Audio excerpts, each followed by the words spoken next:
చెల్ గల్లీలో మనం కట్టిన బ్యానర్లు ఆళ్ళెట్లా తీసేస్తారా? వాళ్ళ సంగతి ఏందో చూద్దాం నాడు. కాక వారం సంధి చూస్తున్నా మన లీడర్ పోస్టర్లు వేయంగానే తెల్లారి మీదంగానే వాళ్ళ లీడర్ ఫోటోలు అంట పెడుతున్నారు. ఇంకేడ జాగ దొరకనట్టు. అరే కరెంటు తంబాలేమన్నా వాళ్ళు గుత్తబట్టినరా? మొత్తం వాళ్ళ జెండాలే కనబడుతున్నాయి. మన ఫ్లెక్సీలు కనబడకుండా ఆలు కట్టుడేంది? ఇగో గిట్లుంటది పడని పార్టీల నడుమ.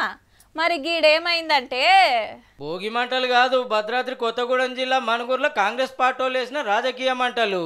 బీఆర్ఎస్ జెండా దించుడు, కాంగ్రెస్ జెండా ఎగిరేసుడు, గులాబీ రంగు కాగితాలు వీకేసుడు, గద్దెలకు 3 రంగుల అద్దుడు, లోపటున్న పింకు కుర్చీలు పోర్క చేసి మంటల్లో పడేసిండ్రు. భారత రాష్ట్ర సమితి భవనం ఇందిరమ్మ భవనం అయిందిగా. దీనికో లెక్కుందట. మళ్ళా కాంతారావు గారిని ఎమ్మెల్యేగా గెలిపించుకోవడం జరిగింది.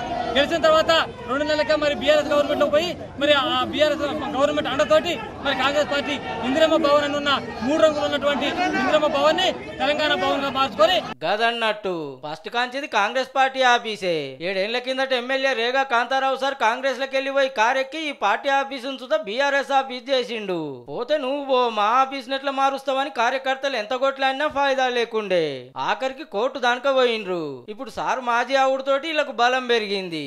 గత వారం రోజుల నుంచి మా ఎమ్మెల్యేని, మా మంత్రుల్ని, మా పార్టీని కించపరిచే విధంగా రెచ్చగొట్టే వ్యాఖ్యలు చేస్తా ఉన్నాడు. దీన్ని సహించగానే కాంగ్రెస్ పార్టీ కార్యకర్తలు యొక్క కడుపు రగిలి మా ఆఫీస్ గుంజుకొని ఉల్టా మాట్లాడేందని కాంగ్రెస్ కార్యకర్తలంతా ఒక్కటై గీ పని చేసిండ్రు. అటుకెళ్ళి వాళ్ళు కూడా ఉరికొచ్చేట వరకు జరంత గడబడైంది. ఏ మాట కామాట గిట్లా గాలబెట్టుడు తప్పే గాని పార్టీ మారితే ఆ పార్టీ ఆఫీస్ ను మార్చుడు కూడా కరెక్ట్ కాదు కదనే కాంతన్న.